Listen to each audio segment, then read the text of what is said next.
Vinito Bueno. Welcome all. Greetings from Istanbul, Turkey. My name is Selim Kuru, and I am Associate Professor of Ottoman Literary Cultures in the Department of Near Eastern Languages and Civilization, which we call NELC at the University of Washington. The University of Washington acknowledges the Coast Salish peoples of this land, the land which touches the shared waters of all tribes and bands within the Duwamish, Puyolap, Squamish, Tulalip, and Muckleshoot nations. I would like to welcome you all to the 9th annual Ladino Day here at the University of Washington. This year's theme is based on the newly released edited volume, Sephardic Trajectories, Archives, Objects, and the Ottoman Jewish Past in the United States, co-edited by Kerem Tınaz and Oscar Aguirre Manduhano, both former students of mine. The volume exemplifies the interdisciplinary possibilities between Sephardic studies, Jewish studies, Ottoman and Turkish studies, and more. At the University of Washington, the Department of Near Eastern Languages and Civilization and the Sephardic Studies program in the Straum Center for Jewish Studies share a close relationship. The Ladino Day has become a signature event, which every year for 9 years now, each time with another original program, establishes a brilliant venue for our students, faculty, and esteemed community members to come together. As a faculty member of the University of Washington, I myself learned a lot through Ladino Day about the history and cultures of the other histories and cultures of the Ottoman Empire and modern Turkey. I am truly thankful to those who are involved in this unique and brilliant annual event who contributed to it. This year, thanks are due to Makena Mezistrano, the Assistant Director of Sephardic Studies Program, and Grace Dye. I'm always thankful for founding this wonderful event, to my dear colleague and friend, Professor Devin Nair. Most recently, the relationship between our programs has been fortified with the announcement of a new assistant professorship in Jewish cultures, literatures, and languages of the Eastern Mediterranean, with a focus on Ladino, to be housed in NELC, Near Eastern Languages and Civilization. You will hear more about this soon, later, not today, but later. Before we begin our program today, I would like to give Straum Center for Jewish Studies Director Noam Pianco, another dear colleague and friend, a moment to share a few words. Thank you. Good morning. Thank you, Salim, and good morning and greetings from Seattle, Washington. And my name is Noam Pianco. I am the Pressman Professor in Jewish Studies at the Jackson School of International Studies and the Director of the Strum Center for Jewish Studies. This is my 11th and final year as Strum Center Director. And one of the things that I've enjoyed most over my tenure has been watching the growth and flourishing of the Sephardic Studies program on both a personal and intellectual level. I've seen the transformative possibility of integrating Sephardic studies into Jewish studies scholarship, teaching, and public programming. Under Devin's leadership, the Sephardic Studies program has taken a lead in building bridges across campus that reflect the broad geographic and temporal significance of the Sephardic Jewish experience. Devin, I'm so proud that the University of Washington Strum Center and broader university is a world leader in Sephardic studies and the Ladino language, and I've really been honored to be your partner in doing so. I would now like to introduce Professor Devin Nair, who will be kicking off the program today. Professor Nair is well known to all of us. He's the Isaac Al-Haddad Professor in Sephardic Studies and Associate Professor in the Department of History, as well as a faculty member in the Strum Center for Jewish Studies and the Jackson School. Through Professor Nair's efforts here, as I just mentioned, the University of Washington has become a premier center in the field of Sephardic Studies. Previously a Fulbright Scholar in Greece, Professor Nair is the author of Jewish Salonika Between the Ottoman Empire and Modern Greece, which won a National Book Award in 2016, as well as the award for the best book in the field of modern Greek studies in 2017. Devin's new book project focuses on Sephardic Jews in the United States and their encounters with immigration law and American concepts of race, and their efforts to forge new communities in New York, just from New York to Seattle and beyond. And now I know we have a busy schedule today, so I'm going to turn it over to Devin, and I really look forward to today's Ladino Day. Congratulations, Devin. Boirun, que vengas enhorabuena. Thank you so much, Salim and Noam. Salim, it's really been a wonderful partnership with NELC, and I'm excited about what the future has in store for our collaboration and partnership as it relates to Sephardic studies and its connection to NELC. I also want to thank you, Noam, for your kind words and for acknowledging the important role that Sephardic Studies has played during your tenure as as director of the Schramm Center for Jewish Studies. What a decade and more of leadership that has been.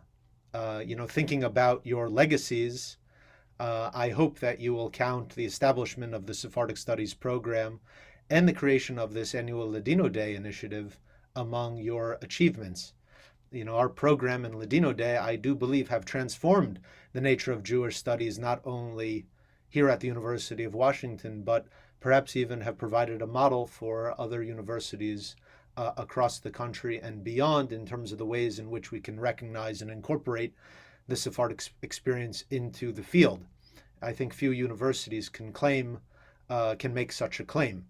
I would just emphasize that, your partnership, the strategizing over the years, and friendship have been essential to the success of this endeavor, and I remain grateful for your collaboration over those years, and I look forward to returning to being a regular faculty member in the department. I'd also like to acknowledge the staff of the Strom Center for Jewish Studies, and this has been a real team effort. Back in the day, Sephardic Studies was really just a scrappy team of me and Ty Al-Hadif. And I want to extend a special thank you to Ty Kalikedombrar, Ty Al-Hadif, for his dedication over the years and his work ensuring the success of Sephardic Studies early on, and especially doing a lot of the legwork that contributed to the publication of the Sephardic Trajectories volume about which we are gathered here to speak today. I also want to extend a special thank you to our Associate Director, Sarah Zadis Rosen, to our Events and Outreach Manager, Grace Elizabeth D., Web and Communications Manager, Kara Schoonmacher, and our Events Assistant, Daniel Wang. Finally, our Sephardic Studies Assistant Director, McKenna Mezestrano. An extra special thank you to you for having transformed Sephardic Studies and our digital collection with a new metadata schema, robust and really magnificent digital humanities projects, and of course your work coordinating this event. Merci mucho, McKenna y a todos. Finally, in terms of thanks, I'm very pleased to have a very long list of thank yous to offer in terms of our co-sponsors and publicity partners at the University of Washington, in the city of Seattle, across the country and beyond, and you can see some of those partners listed here. On campus, anthropology, history, linguistics, Near Eastern languages and civilizations, about which Salim mentioned, and Spanish and Portuguese studies. In Seattle, we have the Seattle Sephardic Network, the Sephardic Bikur Halim Congregation, and the Turkish American Cultural Association of Washington. In New York City, we have the Sephardic Jewish Brotherhood of America and Ladino 21. And in Paris, we have Aquí Estamos. In Buenos Aires, Centro Cultural Sefarad. In Istanbul, we have El Amanecer and Shalom Magazine. And in Jerusalem, we have Lo Shadarim of the National Authority for Ladino. And at Bar Ilan University in Israel, we have the Salti International Institute for Ladino Research. So really a local, national, and international collaboration bringing this event to you. Special thanks here at the University of Washington to our Sephardic Studies donors, especially the Sephardic Studies Founders Circles members, the Isaac Al-Hadef Foundation, and last and perhaps most importantly as it relates to Ladino Day, the Lucy Benveniste Endowed Fund for Sephardic Studies. Lucy was a dear friend and a member of the Ladineros, and we miss her very much, and it's a great honor to have the opportunity to remember her every day for Ladino Day.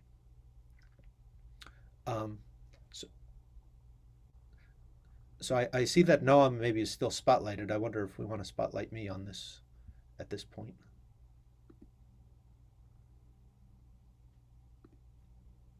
Okay.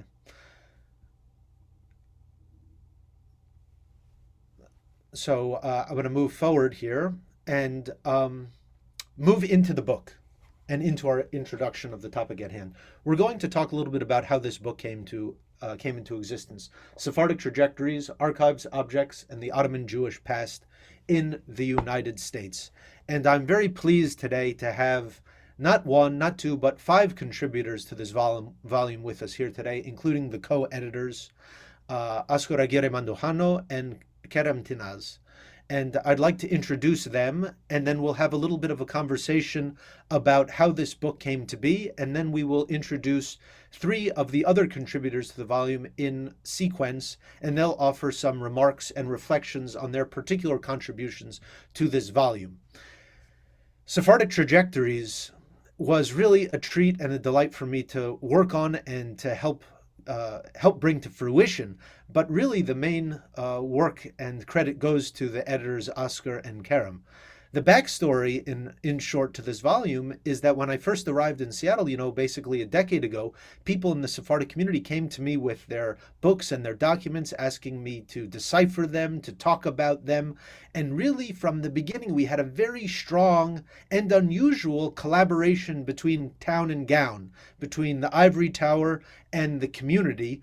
And in the beginning, all those years ago, it was people like Lily DeJean and Albert Miyam and Hazan Isaac Azos came forward with their books and their documents and institutional records, and we began to digitize these materials to try to study them and also preserve them for posterity's sake, but also to enable the original owners to hold on to them as treasures, as we call them, Sephardic treasures, as kind of like kameot, as talismans that connected people to their families and to the generations that came before them. And over the years, we've had over 80 families, almost exclusively in Seattle, contribute to us over 400 Ladino books and thousands of documents. We've scanned over 150,000 pages of Ladino material, creating one of the largest digital archives of Ladino source material in the entire world.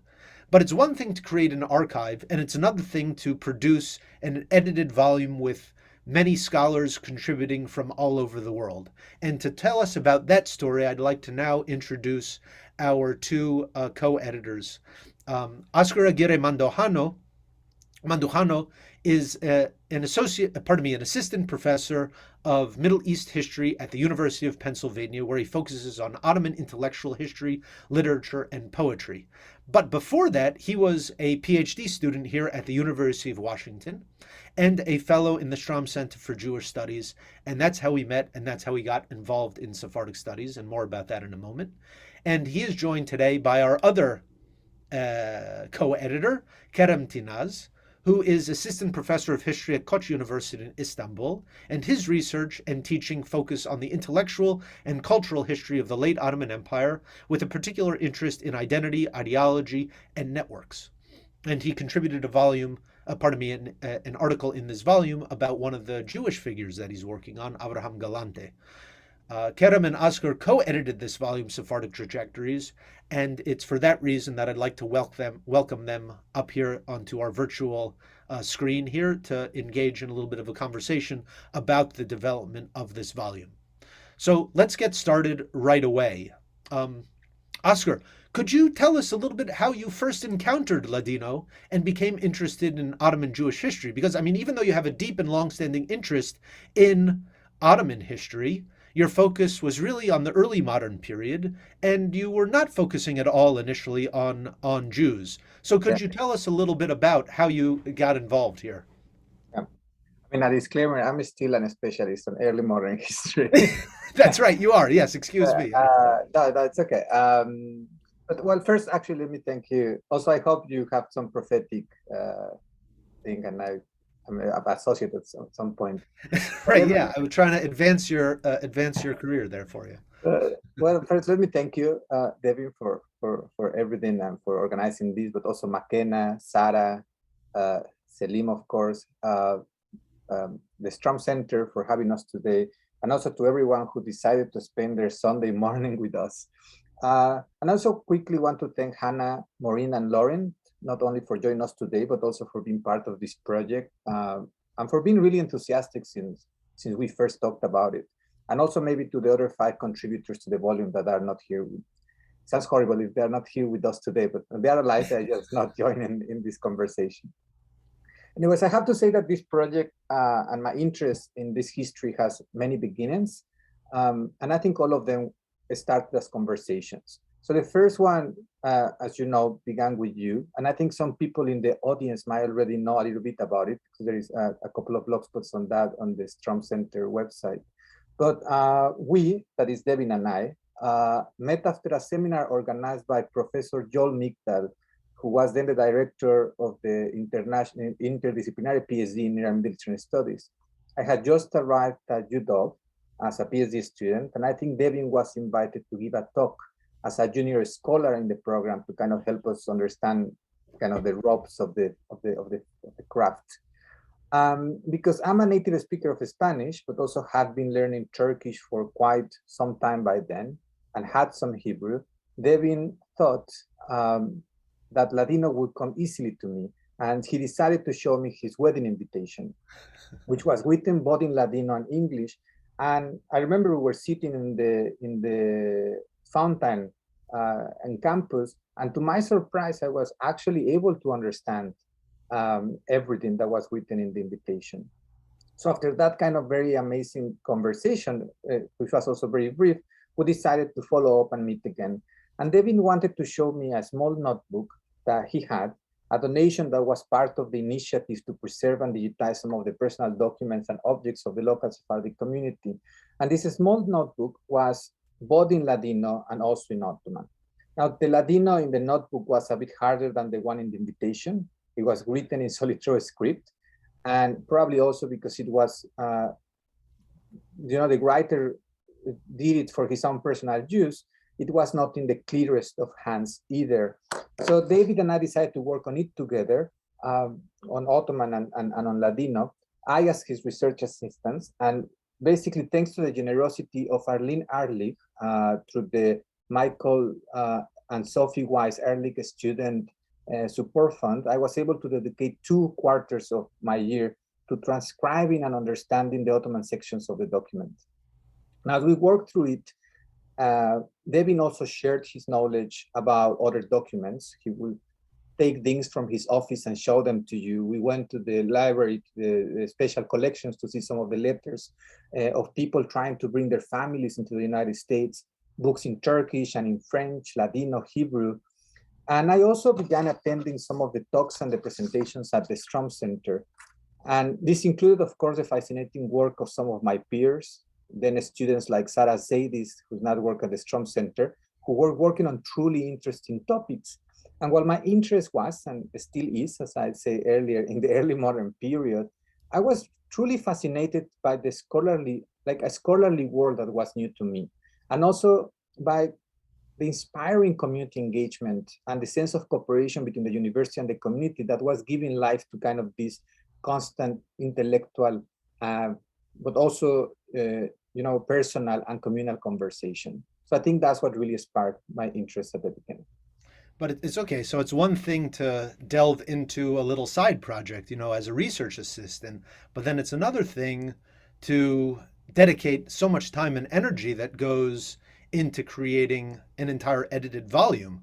So could you tell us, and maybe let's bring Kerem here also into the conversation, and could you tell us, how you found Kerem as your partner for this, and how did you decide to produce this volume? Yeah, good question, actually. It's really a long distance, yes. And I went on, and I think after the 2 quarters that I worked with you, if I remember correctly, the project laid dormant for a little bit. So I went on to Turkey to do my dissertation research at the Koç University's Research Center for Anatolian Civilizations, ANAMED, in Turkish. And there I met Kerem. And I think at this stage, 3 conversations were crucial to the development of the project. The first one was, of course, with Kerem, whose interest, but also expertise on 19th century Ottoman history, and in particular on the Jewish intellectual Abraham Galante, resonated with some of the questions derived from reading the notebook with you.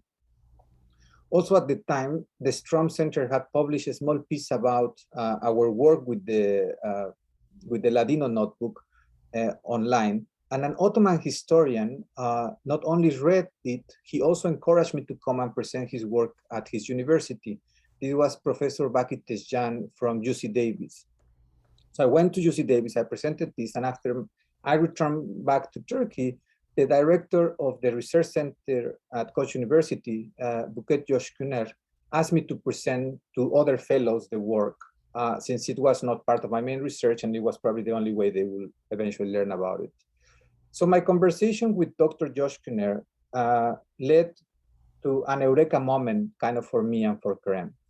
I was not an expert on this topic. I was not feeling, of course, comfortable to producing a standing article on the topic, but we thought that if Kerem and I collaborated together and asked for your kind of help and advice, we could actually put together an exhibition in the research center's gallery to really showcase some of the objects that we have been looking at, but also to present some of these questions.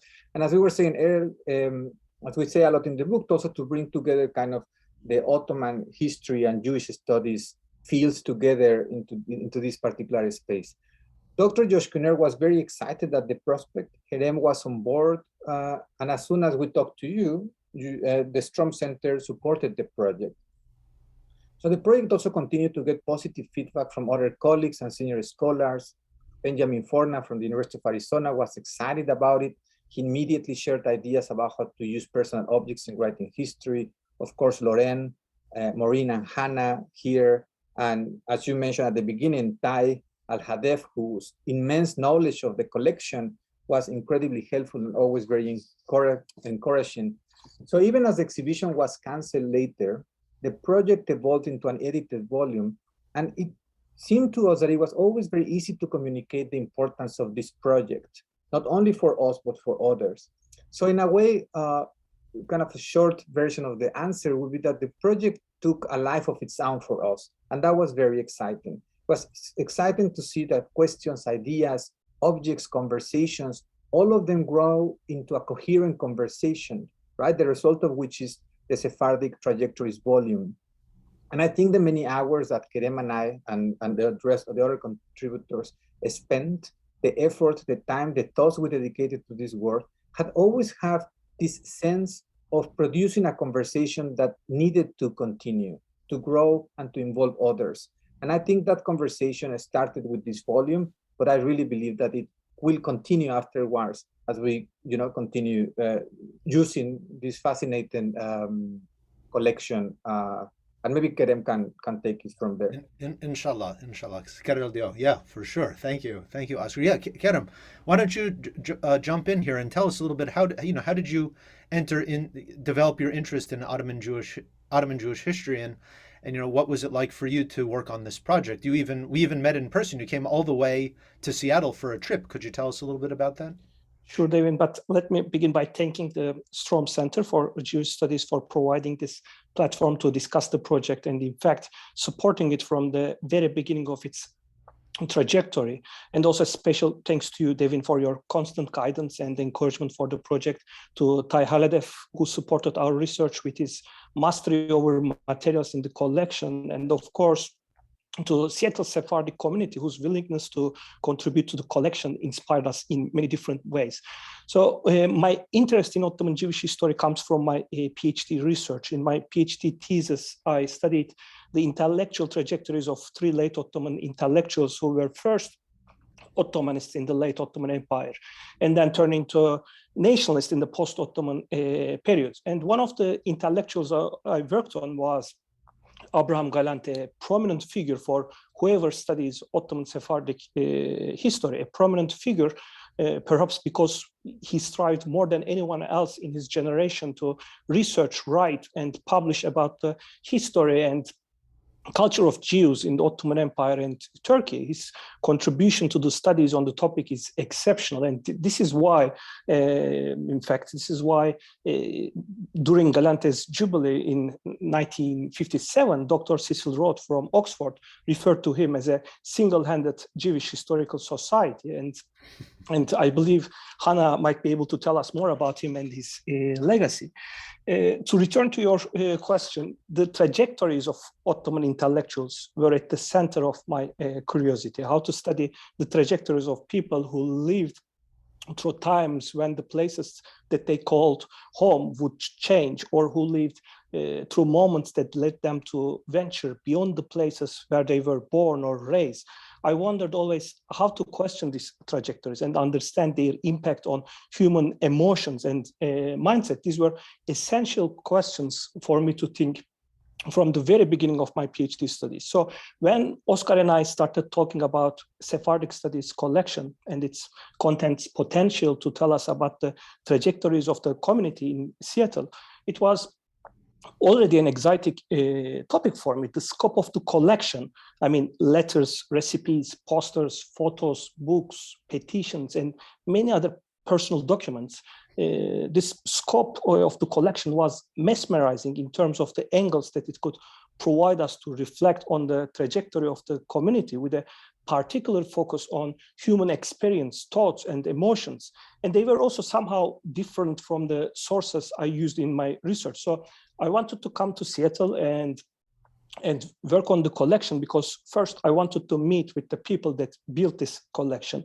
The cooperation between academia and the community to create this collection is indeed inspiring. So I wanted to know you, Devin, and your colleagues better. I wanted to meet with people from the community. Second, with Oscar, we wanted to take our time to explore the materials carefully and reflect on the possibilities to showcase the rich history of the community in Seattle. Long story short, my trip to Seattle was intellectually constructive and helped me think how personal materials in the collection were also integral in understanding local history as much as they were about the trajectories between the Ottoman Empire and the United States. Great. Thank you, Kerem. I mean, it was wonderful having you as our visitor, and the fruits of this we're seeing them for sure. You raised so many important points, and we could continue delving into all of these questions, but I want to focus on one really right now, which is, we now have this volume before us. Could you tell us a little bit about, this is for both of you, a little bit about what your goals are, your hopes, your aspirations for this volume? There are two editions, in fact, for those who don't know. There's an English edition and also a Turkish edition. So you focus on these, not so much as texts, a lot of the work here, but you talk a lot about archives and objects. The materiality of these materials is really fascinating. So could maybe you comment on the nature of the importance of the artifacts as objects, and then also what do you hope that your readers will take away, and do you anticipate, or have you received different responses from English readers and Turkish readers? Okay, I mean, perhaps I can continue very briefly from here. I mean, for us, the story of most of the materials in the collection has three layers. These are: one, their Ottoman past; two, their journey to Seattle and integration into the life in their new home; and three, becoming a material within the collection through which a historian can reflect on the Sephardic trajectories. And this last part is important because the engagement of the community with the university really allowed us to understand the significance of these objects, both personal and historical significance. In the book, we wanted our reader to think about these three different layers of the collection, but also we wanted to reflect on historians study these objects once they are part of an archive or a collection. We wanted to reflect on what possibilities are there. In other words, our aim was to show the potential of projects like Sephardic Studies collection to understand the past, but also how this initiative allows us as historians to discuss and revisit methods, technologies, media to tell better the complex, multi-layered studies of the Ottoman Sephardic trajectories to the United States. Oscar, do you want to add something? Sorry, I need to unmute. I think something that also really interested us, to return to the question of materiality, was the nature of the collection that, of course, as Erem said, it was led by the efforts and interests of the community, and thus it was not a traditional archive made by the state or by an administration to record some sort of bureaucracy, but rather it was made of objects of daily life, of objects that people produced and used and passed probably on without thinking that they will be registering their past for future historians. And so maybe we can talk about more during the Q&A, not to take too much time, but what it was really very important to us really was to think how to approach a collection that has almost kind of an ethnographic nature that needed to be preserved, because it can, you know, some of the objects can literally easily disappear or, you know, be ignored, but also that was being used as a historical archive by historians, so that could be used as a historical archive by historians. So kind of this dual nature of the collection was really central to us to start thinking about the project. And we tried to actually reflect that a lot in the introduction to the volume. I don't know if that makes sense. Yeah, no, that's great. I mean, I think we've really just grazed the surface here, but I think something that has become apparent to me just thinking about who we have in the room here. I mean, we have and how I think, you know, Seattle can become has become a kind of a center here. I mean, it's where these different kind of nodes have come together. Somebody from Mexico, someone from Turkey, having come all the way to Seattle to develop a major project about Ottoman Jewish history and its echoes and legacies in the United States, I think is a real tribute to the strength and the vitality of the local Sephardic community. That you know, and that's something that I think is very special, and I've always known that about Seattle and about the local community, and I see that continuing to play out in this volume, and hopefully the very strong impact that it will have. I hope that people will have some questions. And we'll be able to hold those questions until the end. And I see we already have a couple of questions in the comments here.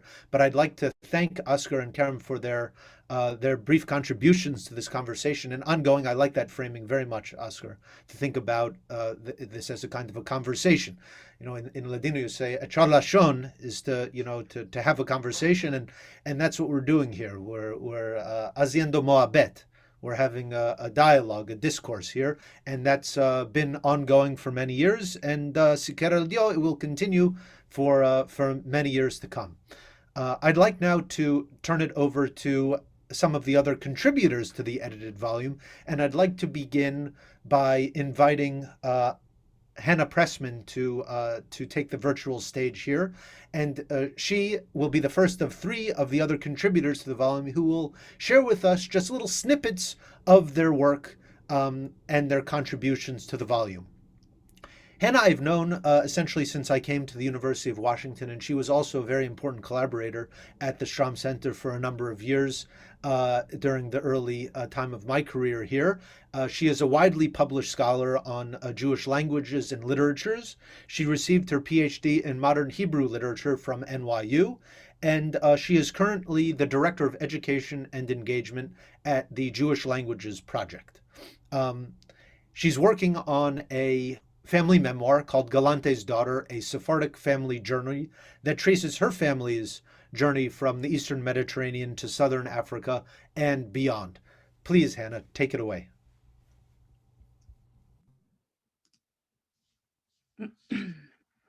Thank you, Devin. It is such an honor for me to be here discussing Sephardic trajectories on this panel.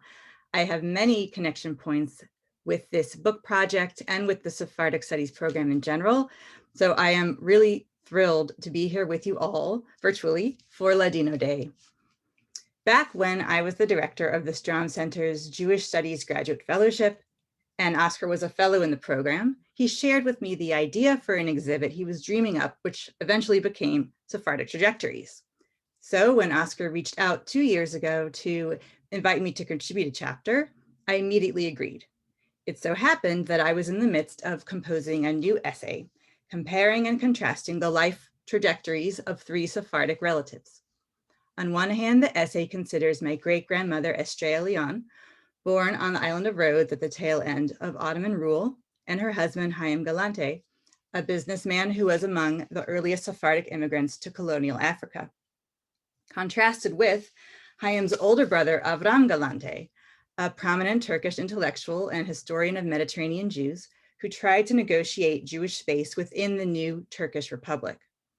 Writing from the position of an American Jewish memoirist, I also reflect on my path into Sephardic studies, thereby mapping myself onto the same scholarly field that some say my great-granduncle Avram helped to create.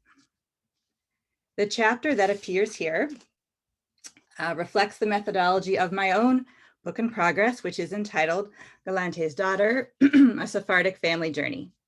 I am creating a multi-vocal memoir that weaves together different life stories in pursuit of a broader truth about modern Sephardic identity. On one level, I center the relatives whose history of changing countries, citizenships, and languages can teach us about the choices faced by Sephardim in the politically volatile 20th century.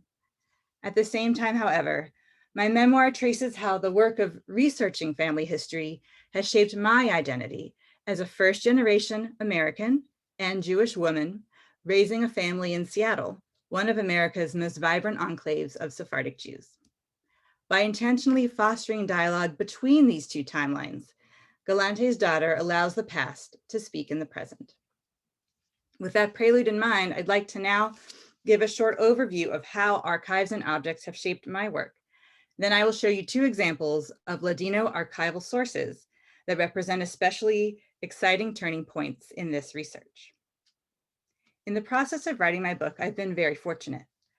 First, I have a solid base of material in my private family collection, items that the family matriarchs saved and passed down from one generation to the next as they journeyed from Rhodes to Zimbabwe to America. Perhaps the most impactful item is the French notebook that my great-grandmother Estrella kept while a student in the Alliance Israélite Universelle school system, dated 1913 to 1916. I also have Estrella's Italian passport from the 1930s, my grandmother Hilda's tablecloths that were wedding gifts in the 1940s, and a Kiddush cup that my mother won in 1963 for being the best student at the Sephardi Hebrew School in Salisbury, the city now called Harare. Each of these objects inspires questions, analysis, and reflections in the memoir. In addition to my family archive, I've also found a wealth of information in local, communal, national, and institutional archives, and I draw on several of these sources in my Sephardic Trajectories chapter. Just to mention a few examples: a photography book documenting the Jewish cemetery of Bodrum, the coastal town in Turkey where the Galante brothers were born in the late 19th century, a Mormon church database on the settlement of South Africa's Western Cape, synagogue bulletins from Zimbabwe, naturalization records from the National Archives of the United Kingdom, and the central database of Shoah victims' names at Yad Vashem. Since we are marking Ladino Day, I have pulled 2 Ladino sources to show you today. Both of them represent significant firsts in my journey to document my family history and to better understand my Sephardic identity. And I see that the first slide is already up. Here you can see a 1913 article from El Tiempo, the Ladino newspaper published in Istanbul from 1872 to 1930. I acquired several digitally scanned editions from the Sephardic Studies program with the help of Professor Nar and Tai Al-Hadaf. Reporting out of Salisbury, or Salisbury, the article details a fundraising effort led by 3 Ottoman Jews, Haim Galante, Giaco Benatar, and Shmuel Amato, in partnership with Indian Muslims living in the region. The fund's goal was to support the Ottoman Imperial Flotilla following the recent hard-fought Balkan Wars. This content on its own is remarkable. The idea that Ottoman Jews living in Africa, in exile from their homeland, would spearhead a patriotic effort to support the Imperial Navy in concert with local Muslims. Also, there's the fact that Haim Galante was only 23 when he did this.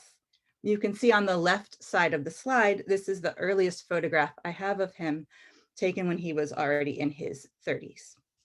Yet beyond the historical, sociopolitical, and interreligious implications of this El Tiempo article, there's the fact that in September 2019, for the first time, I found my alcunia, my family name and Sephardic lineage, represented in the Rashi letters of printed Ladino. You will see that I've enlarged and included that on the slide as well. The only word to describe the experience of seeing my great-grandfather's name materialize before my eyes in Ladino, in black and white, is the Freudian notion of unheimlich, or the uncanny. You might be able to guess the first person whom I texted about this amazing discovery, Professor Devin Nair, who I should note has been a wonderful source of support since the start of my project. I sent Devin a screenshot with a circle around the Galante name and wrote, "I think I found him." You might also be able to guess what Devin's response was in Ladino. "Mashallah, congratulations," he wrote. "Indeed, you did." Now I'd like to share a second uncanny item with you, a Ladino source that only came to light because I participated in the Sephardic Trajectories book project. Grace, you can show the second slide now. Thank you. This past summer, I got a message from Kerem with an attachment. He said, "I think you'd be interested in this. I found it in the Avram Galante archive in Israel. The photos might be someone in your family, ? Then I saw 2 pages of cramped handwriting dated November 1954. It was a letter in Solitreo, the cursive script of Rashi letters unique to Sephardim. Starting in January, I had spent several months studying Ladino online, a silver lining to pandemic isolation. But I had not yet learned how to decipher Solitreo. In my mind, Solitreo has the status of something like the Kabbalah. You can only approach it once you have a high level of knowledge. However, even though the letters' handwritten words were mostly a mystery, there was no doubt who was the plump, happy girl in the 3 photographs enclosed therein. The baby was my own mother. That is to say, what Kerem showed me was a letter my great-grandfather Haim had sent from Zimbabwe to his older brother Avram in Turkey in order to introduce Avram, who never married or had children of his own, to Haim's second granddaughter, Avram's new grandniece, my mother, Janine. I stared at the screen, tears running down my face, not only because I was the first person in my family to learn of this letter's existence, but also because it was the first time I had seen evidence that my great-grandfather wrote and spoke Ladino. I knew logically he must have, as a Sephardic Jew of a certain time and place, but I had no records, nothing tangible, nothing I could sing or quote to my children. So it was truly kismet, that wonderful Turkish word for fate, that Kerem and I connected through Sephardic Trajectories, and that even though the book was already finished and off to the printers, he had the notion to share with me a letter that he had found during his own archival research.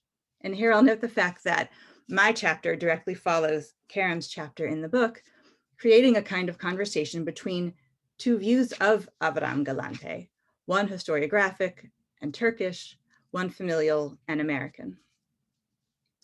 So what does Haim's letter to Avram say? On its face, it contains rather mundane details, but as a family archival document, it contains an emotional portrait of a proud grandpapa who wants to share Haberes Buenos, good news, with his faraway brother. And so by way of conclusion, I'd like to read a little bit to you, sharing a voice from the past in the present. Haim was certainly the quieter Galante brother. He ran an import-export business. He didn't lecture at Istanbul University or serve in the Turkish parliament as Avram did. But nevertheless, he has taught me a lot, because this letter is the first Solitreo text that I've ever read, transcribed, and translated, albeit very slowly, and with mucho help from a friend. Here is how Chaim begins his letter. Caro Avram, aquí estamos todos muy buenos. Ainda no recibí más libros de Jerusalén.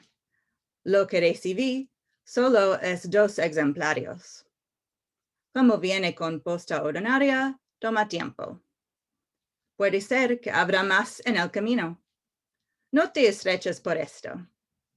Incluso te estoy mandando unas cuantas fotos de Jenin. And in translation, Dear Avram, here we are all very good. I have still not received more books from Jerusalem. That which I have received are only 2 copies.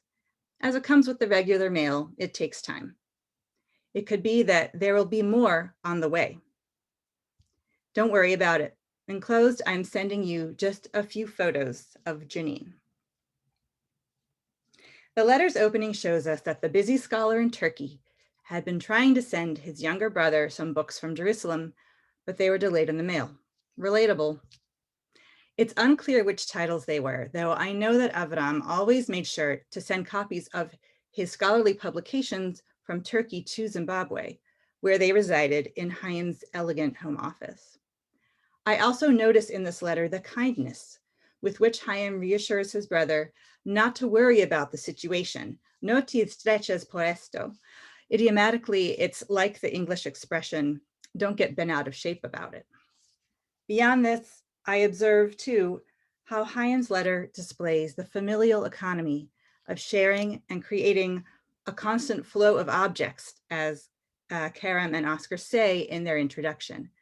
A microhistory here of Sephardic siblings sending books, enclosing photographs, inscribing greetings, tokens of affection and affiliation that moved across national borders and into each other's homes, and that now, so many years later, have flowed into my home and into my story. That's the uncanny power of the archive, the objects and texts that we excavate, interpret, and share with each other. These items open up a dialogue between timelines, between generations. These objects make us feel an electric shiver of recognition when we've located a name or a place that is important to our story. The archive plays an essential role in honoring our Sephardic ancestors' journeys and teaching Ladino language and culture to the next generation. It takes a whole community to sustain collective memory.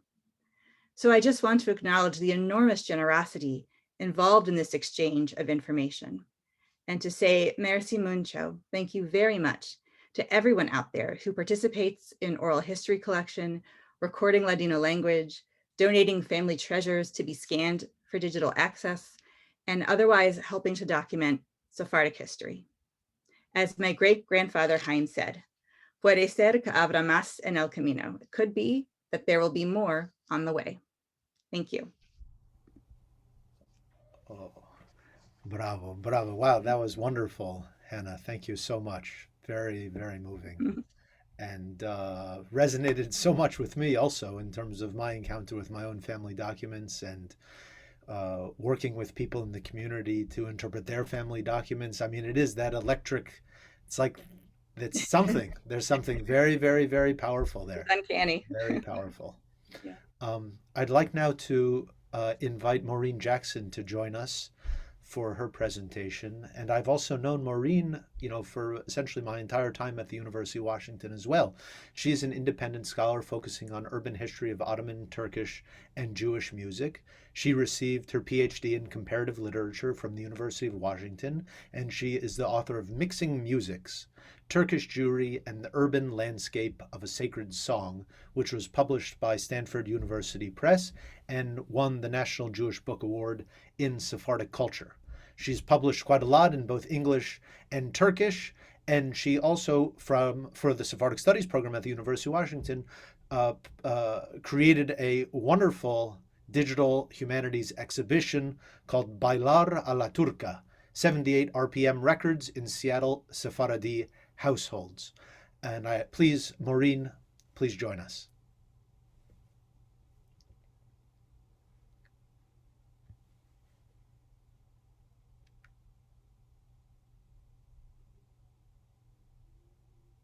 Excuse me. Thank you so much, Devin, and it's really a pleasure and honor to be here today. It was wonderful to hear Hannah's presentation about her fascinating family history. So thank you, Hannah. And thank you for everyone for spending their Sunday morning with us. Really appreciate that.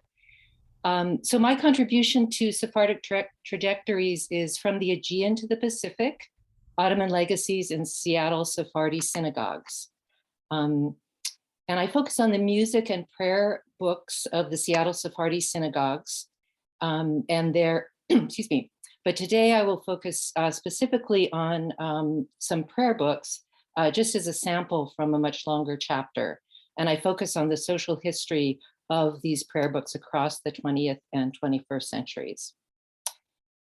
They were published relatively recently, within the last 2 decades, in the 2000s, but they're shaped by Ottoman era prayers used and remembered by their editor, Kazan Isaac Azos, and also older members of the Seattle community.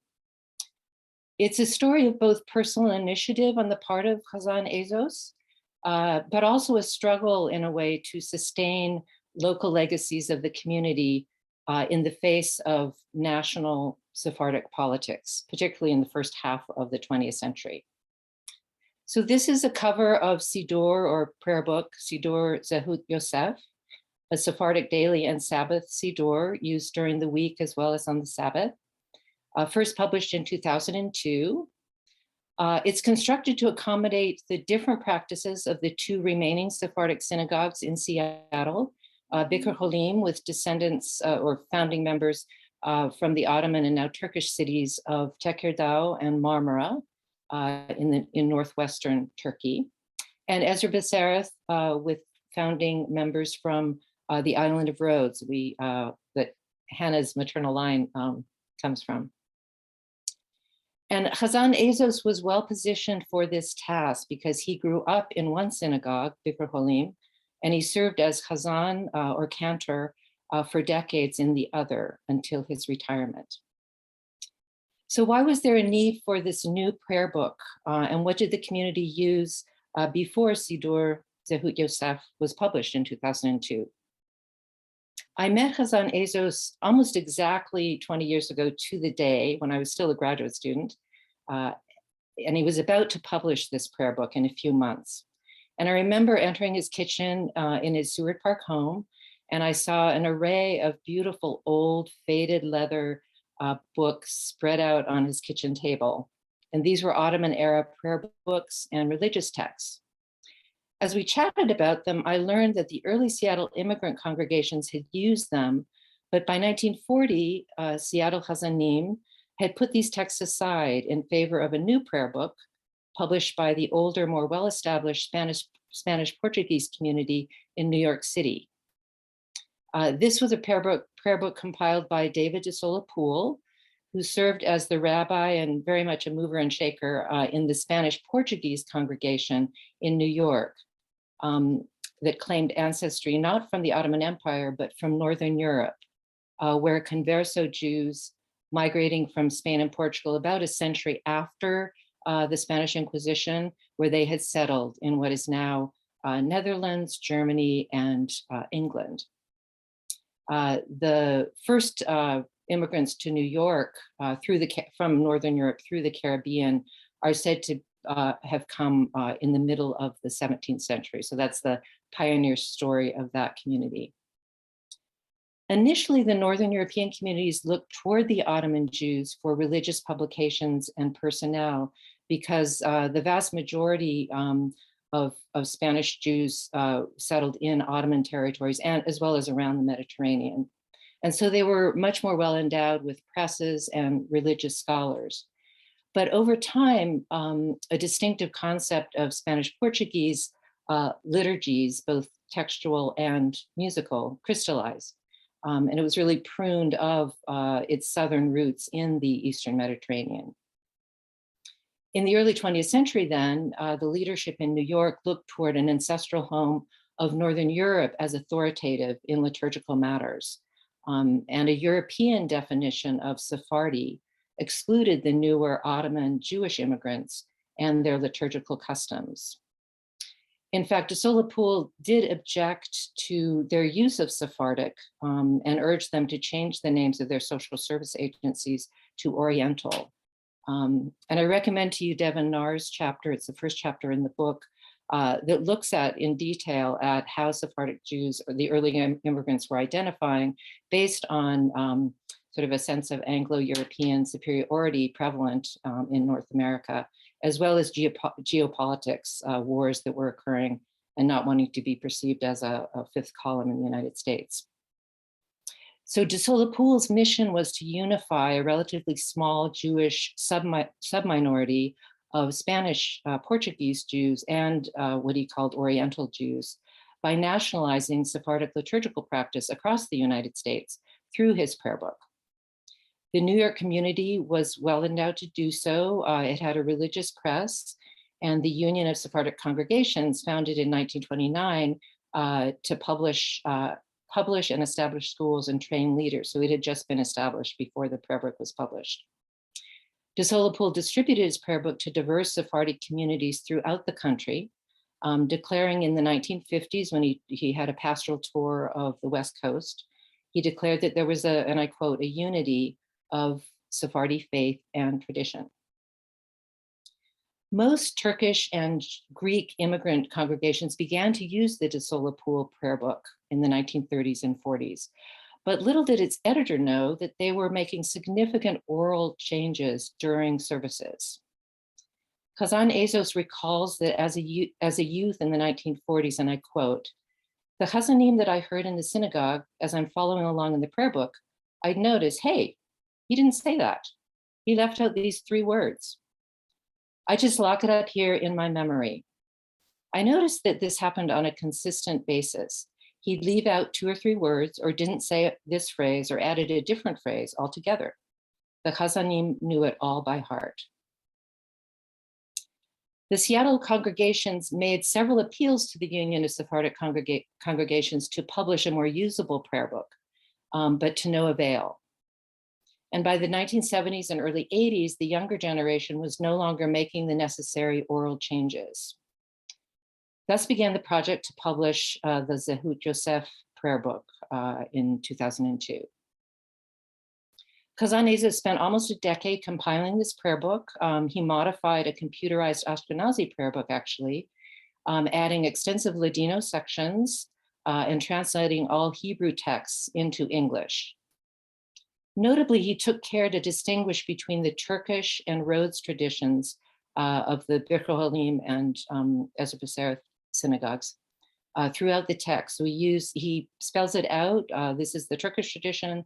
This is the Rhodes tradition, or uses special editorial codes, a T inside a certain bracket for Turkish tradition, an R inside a different squiggly bracket for the Rhodes tradition. So in this way, no one synagogue's practices was absorbed into the other, but rather each congregation could use the same prayer book while sustaining their familiar distinctions in their orders of prayer. And just as an aside, and I go into more detail in my chapter, after World War II, de Solepool did assist Birchei Halim in hiring, excuse me, an Ottoman-born Chazan in the early 1950s. Next slide. So this was Samuel Ben Arroyo, who was leading a congregation in the 40s and 50s in Geneva, Switzerland. Ben Arroyo was a vocal virtuoso of Ottoman and Hebrew music, born in Edirne in west of Istanbul. This is a photo of his family when he was about 5 years old, and I suspect he is the young boy back, second from the left. And soon after, I think he started singing in the synagogue when he was 8. He was really a master musician, really learned in Edirne, partly because that was a very rich musical city, often called the capital of Jewish music, because Edirne was the capital, the Ottoman capital, before the taking of Constantinople in the 19th century. And it had an ongoing court culture that really cultivated Hebrew religious music there. So I think what happened with de Solapool's sort of limited change of heart is that he stood by sort of the immutability of prayer texts, but he felt that music was a cultural inheritance that was worthy of preservation.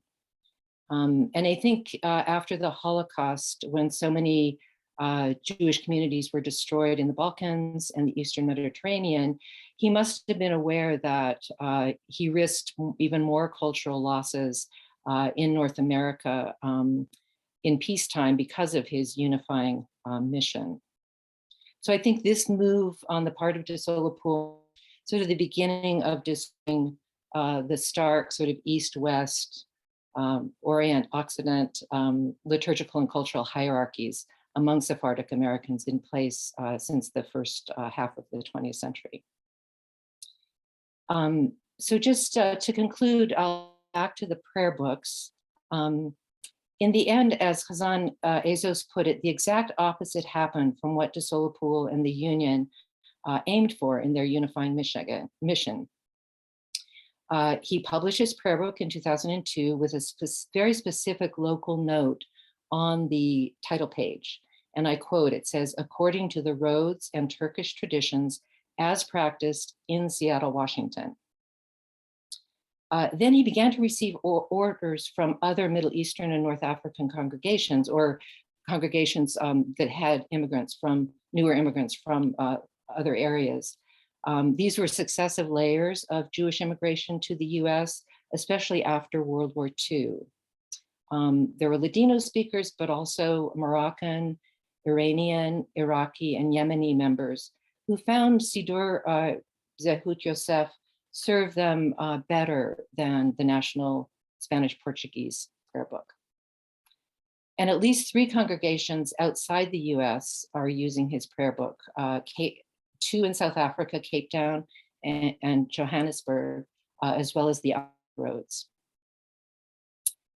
And by 2014, 4 more prayer books came out, edited by Chazan Azos, as you can see here, for Passover, the High Holidays, and other festivals. And this completed the liturgical cycle. So I just want to end with 2 or 3 points. I think these prayer books are a testament to the significance and the longevity of oral legacies, which we often view as, sort of fragile or fungible compared with printed texts. But it's really the orally transmitted words and phrases that constitute the unique heart of these prayer books. And second, a specifically local Seattle prayer book, in the end, has become relevant beyond its local contexts. Because of these post-World War II waves of immigration, because of their nature, this prayer book was arguably better able to respond, better able than the Spanish-Portuguese texts, to respond to the religious needs of these newer Middle Eastern and Western Asian, North African Jewish immigrants in the second half of the 20th century. So Seattle has really become an emergent alternative religious press. And as a prayer book supplier to immigrants beyond their own Ottoman lines of descent, they're really, I think, effectively asserting the value of an ever increasingly cultural and religious diversity among Sephardic Americans, in very much a widening alternative network of these communities. Thank you.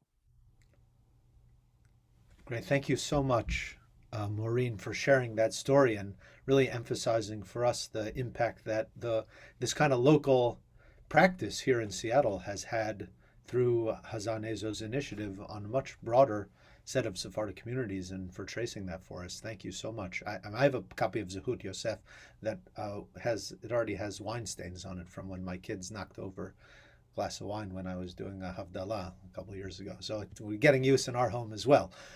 I'd like to turn now to our final presenter, Laurent Miyam. Professor Miyam is Associate Professor of Turkish Language and Literature at the University of Oxford, and he is also a Fellow at St. Anthony's College and an Affiliate Professor at the Luxembourg School of Religion and Society. His research focuses on the minor literatures of the Ottoman Empire and the Republican Turkey, in particular Jewish literature, as well as the literary engagement of a variety of religions during the era that straddles the Ottoman Empire to the Turkish Republic. And while I've not had the pleasure of meeting Professor Miyam in person, I've been very pleased to have the opportunity to engage with him as a result of this project through the medium of Zoom and through his writing and scholarship. Professor Miyam, please join us. Thank you very much for this very kind introduction, but also for the opportunity to be with you today. So as I was asking myself what to talk about in the context of the Ladino Day, I thought that I might take you, dear audience, on a journey, and that the map for our journey could be the title page of a novel in Ladino, namely La Mujer del Muerto, The Wife of the Dead Man, a translation of the French novelist Alexis Bouvier's 1872 novel La Femme du Mort.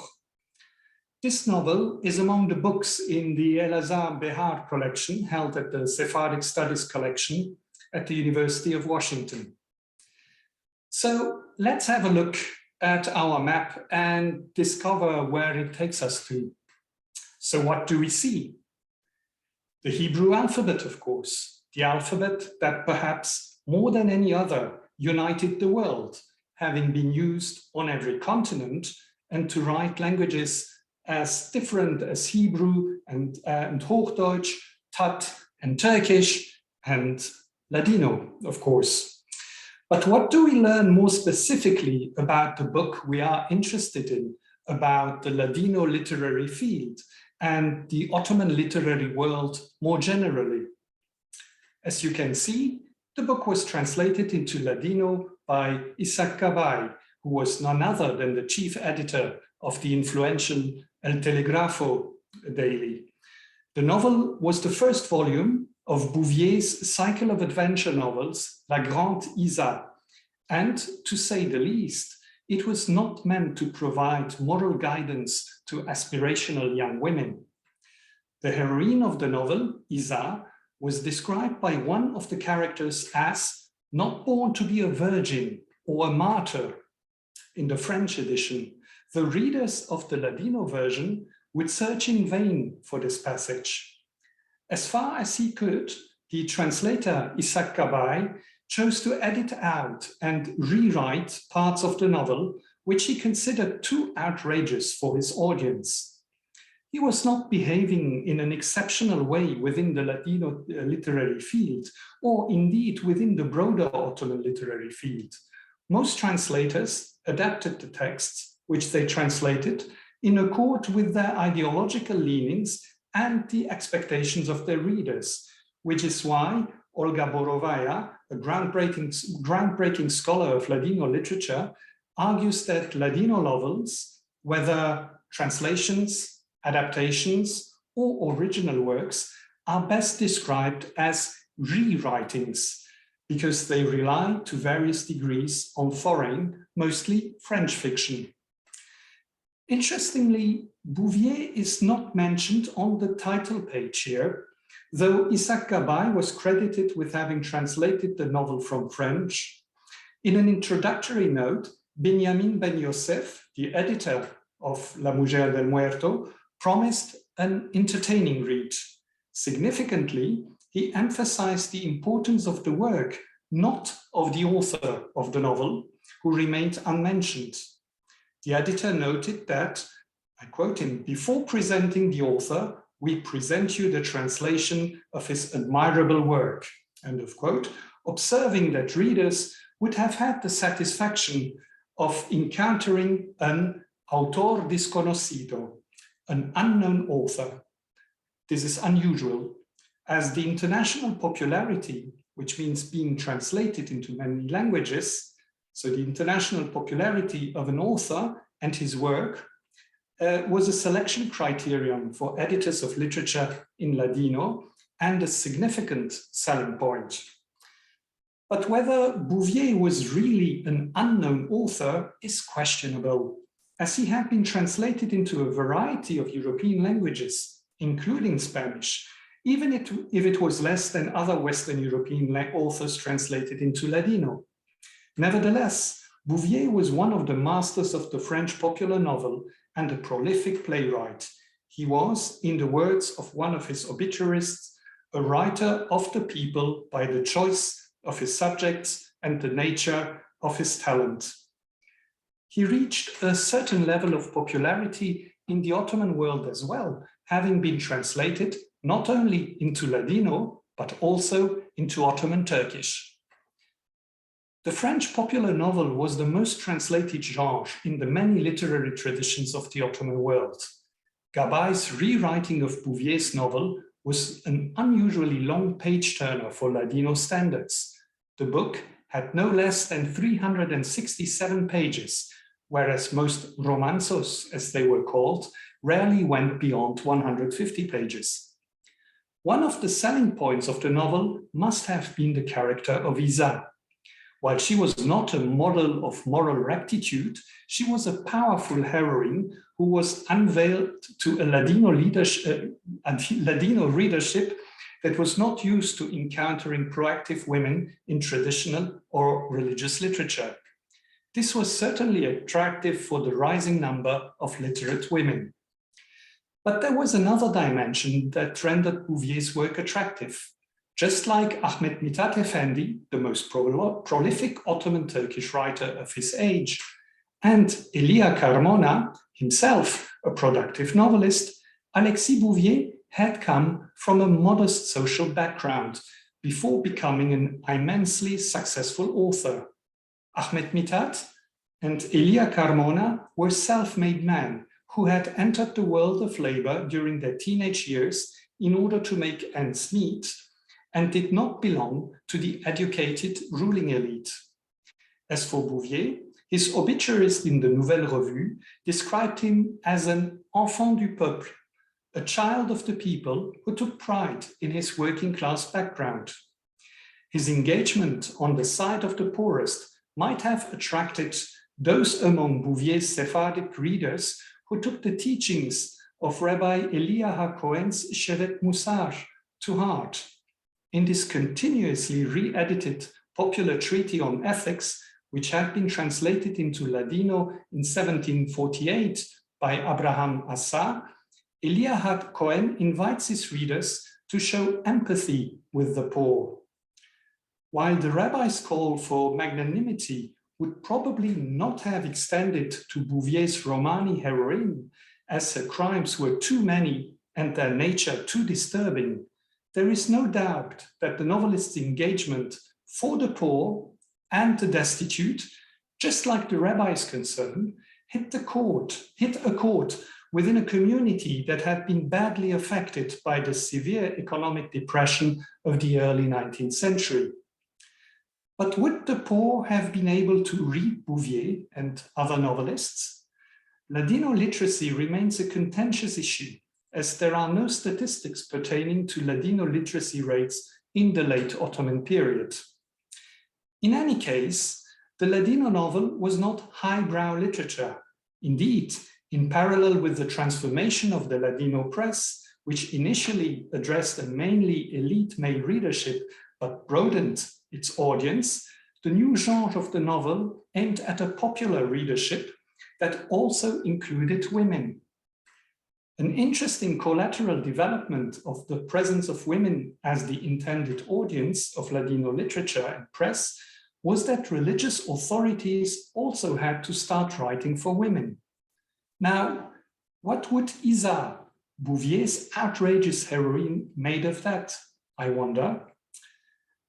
And that is perhaps a question that we can meditate on as our journey comes to an end. Thank you. Thank you very much, Laurent, for taking us on a journey through that one particular text and its rewriting and transformation into the Ottoman environment. Thank you very much for doing that.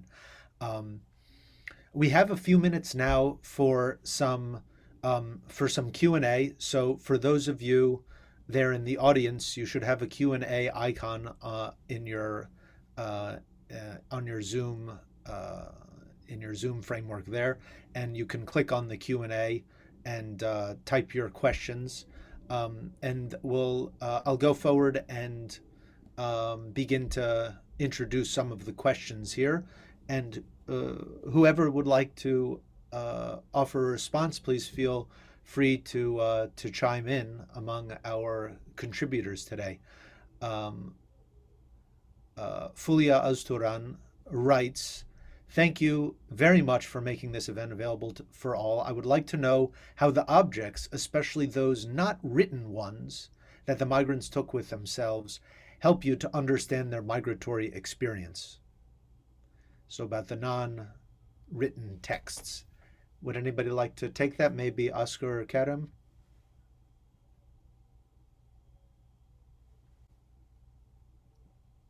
Can I read the question again?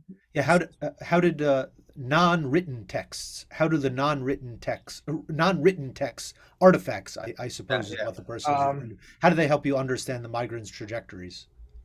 So, well, thanks for a very interesting question. I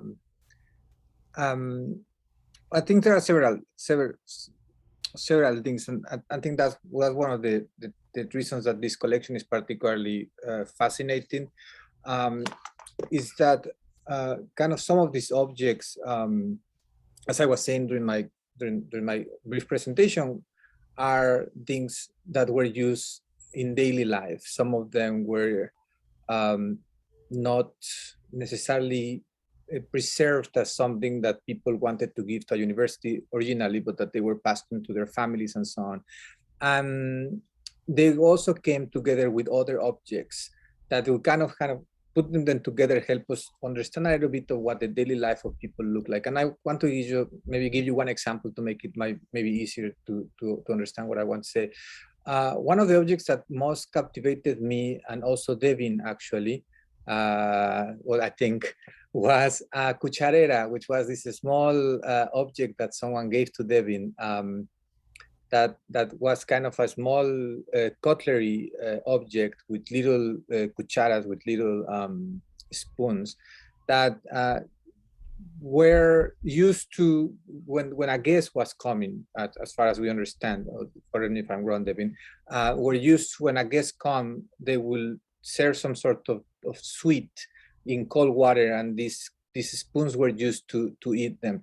And so for us, for example, these type of objects were very interesting to see what things were important for people to bring, for example, all the way from Istanbul. The directions of the trajectories were not directly from Istanbul to Seattle, right? So when from Istanbul or Rhodes or Saloniki or Trachea to sometimes to South Africa, then to Paris, maybe to New York, then to Seattle and so on. And people carry certain things, right? In a moment that was harder to actually move across the globe. So it was really interesting to us to see what objects people thought were important for them to bring. And so that's a little bit what helped us think, if not maybe get an answer, but at least get some sense of what elements or what objects were central to the lives of some of these people. Of course, this included other things like philim, right? Religious phylactery, I think they say in English. Some of them were like sidurs, or like even books, not necessarily as with the content, but the object itself was important to us as well. And I hope that answers a little bit the question of how we try to think this as what matters to them materially, in addition, of course, to the stories that we hear from not books or from books. Great, excellent. Thank you, Oscar, for that response. And I wonder, maybe McKenna or Grace, there are a number of questions about how to get a hold of the book. So maybe if it's a way to send a link out to the chat, so that people, it's really great to see that people are interested in the book. Great. A couple of other questions here. Let's see.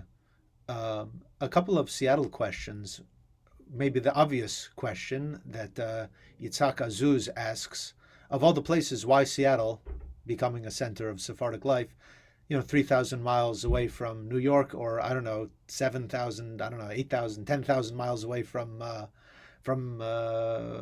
Turkey and Greece. Anybody want to take a stab at that?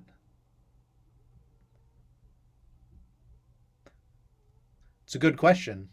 And I think Devin is actually because Devin is also a contributor in the piece, right? Yeah. And you have this wonderful story about this rabbi coming to Seattle. So maybe actually you can answer that.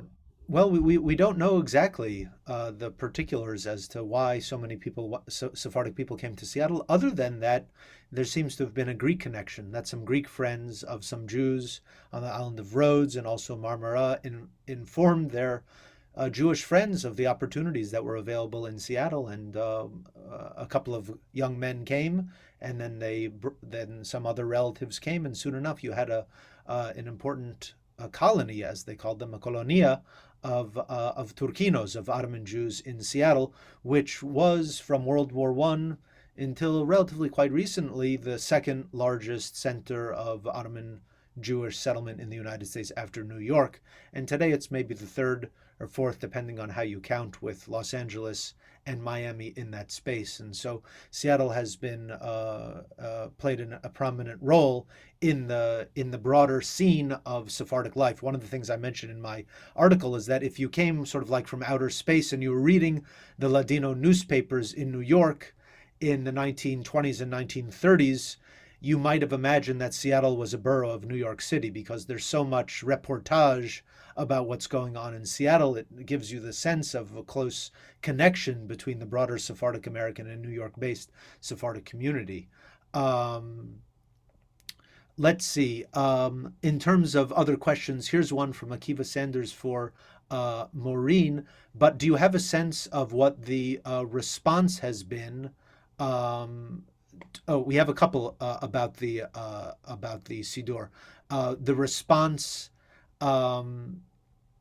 of other Sephardic communities in Turkey, say, for example, to the Siddurim that Hazan Ezos has produced, the series, and also, do you have any sense of how the Spanish and Portuguese community in New York responded to the publication of Hazan Ezos's series of Siddurim and Machzorim that in some ways deviate or challenge what the Spanish and Portuguese community had put forward? Thank you. Those are excellent questions. I'll take Akiva's first. Let's see. So the sources of Siddur were really Ottoman texts, and I'm afraid I wish I had a better answer for you of how they correlate with contemporary Turkish. Assume you're talking about Istanbul or various communities in Turkey. So I'm not sure about, but I can imagine that there are differences that you observe. And as far as the New York Sephardic community, it's interesting that since the 70s, there really has been sort of a cultural widening of institutions in New York. So the American Sephardi Foundation and Sephardic House, both founded in the 70s, actually had leaders from the Seattle community, Mark Angel and Leon Levy. So I haven't heard how the actual synagogue has reacted to Hazan Ezos' Siddur, but there has been definitely sort of this expansion of cultural institutions in New York. And in fact, Mark Angel was the rabbi at the Spanish-Portuguese congregation synagogue. So Hazan Ezos' prayer book, I believe, had not been published yet, but the fact that he was there shows some sort of, flexibility in terms of the leadership in that synagogue. Great, thank you very much, Maureen. Unfortunately, we're coming to the end of our time together. I will just have time for one final question, and then we'll wrap up, although we have a couple of questions here that I can just address briefly. If you have your own artifacts, texts, or documents pertaining to your family and you would like them to be digitally preserved, if you would like scholars to have access to them, if you would like them to perhaps appear as part of the Sephardic Studies digital collection, please reach out to us. Please also visit our website, and we'd be very happy to hear from you. As a final question, looks like this one is from for probably Hannah, but anyone else can maybe comment on it, which is, how do you deal with conducting family history, and have you faced any challenges in the process? And I guess this is more, we could maybe broaden that question. See, what are the main, and you would like to comment on the main challenges of undertaking this kind of research more broadly? Sure, I could start that response, though it obviously, I could speak for a long time about the challenges of this work and the rewards, by the way. But I'd say for me, from speaking from my position, the main challenge is that the stories that I'm trying to unearth, I am 2 levels away from, or 2 layers away from, right? So I'm first generation American. My parents were born in Zimbabwe. So I'm trying to understand and unpack the community, the Jewish community that was existed there for 3 to 4 generations, and in large part has dispersed to other places by now. So I'm trying to get back there, and then beyond that, the second level is getting back to the family origin points of Rhodes and Turkey. And so there's a lot of mediation, and so definitely distance in every sense of the word is a challenge for me. Now, if someone who perhaps was born in a place and left as a child, there's already a layer of memories and nostalgia that can be expressed in a memoir. I feel like I have to work even a little bit harder to get there. Though there's a phenomenon that I think a lot of people in my position feel of a kind of strange nostalgia for those places, for the family homelands in the Levant and elsewhere, that even though I did not grow up in that cradle of Sephardic experience, I feel a connection, I feel a nostalgia and a profound sense of loss. And so I'm trying from a psychological perspective to understand those feelings and how I'm positioned towards these places that it's hard to attribute those feelings. So I think on a kind of geographic and also cosmic level, that's kind of the big challenge. And there are also obviously technical things that make this work difficult, the language, and that's why I've been studying Ladino really intensively this past year, and starting Solitreo work so that I can decode certain family documents and also start helping other people decode family documents. I mean, I do this on the Ashkenazi side of my family as well. I work on Yiddish sources and postcards, and there's such small texts when you look at them, but they really contain such a world of experience and emotion that it is definitely worth the investment. So I encourage everybody to learn those whatever languages are required. So then the third piece I would say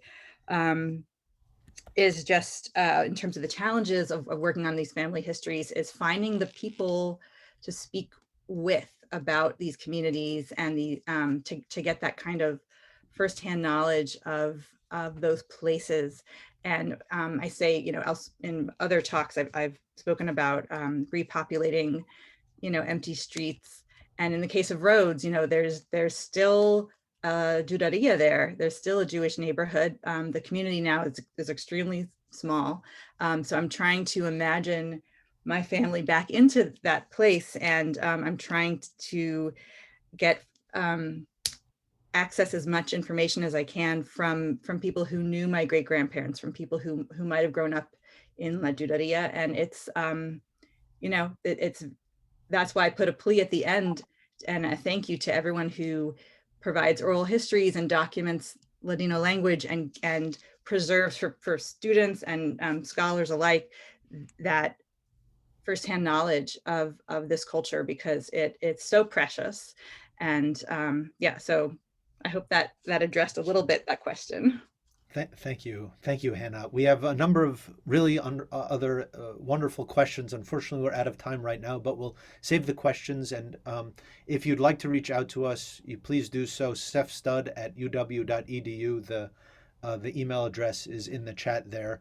I want to thank so much all of our contributors and presenters for today's program. It's been really a pleasure for me, and to all of the staff and everyone who made this initiative possible. Also want to acknowledge the University of Washington libraries that have been key partners throughout this whole process, and the Washington State Jewish Historical Society, with whom we've also collaborated through the process. So thank you all very much for joining us for the 9th annual Ladino Day, which also happens to correspond to my Bajor, my older son Vidal, his 6th birthday. So años muchos y buenos to Vidal. Anyone who has, and everyone who has received the, who has registered will receive the link to the recording of the event, so feel free to share. In the coming weeks, we'll also be releasing details about an exciting new initiative, the Hazan Isaac Azos Fund for Public Engagement in Sephardic Studies at the University of Washington. So please stay tuned for details about our inaugural event, which will take place in the winter. And you already heard a little bit about Hazan Azos, and please stay tuned for that. If you'd like to see more programming like Ladino Day, and support our other initiatives more broadly, and see these 400 Ladino books and our thousands of digitized documents, which we're now in the process of putting online, to see that project and ensure that it comes to fruition, please consider making a gift to the Sephardic Studies program. Merci mucho a todos. Al vermos. Thank you. Bye-bye.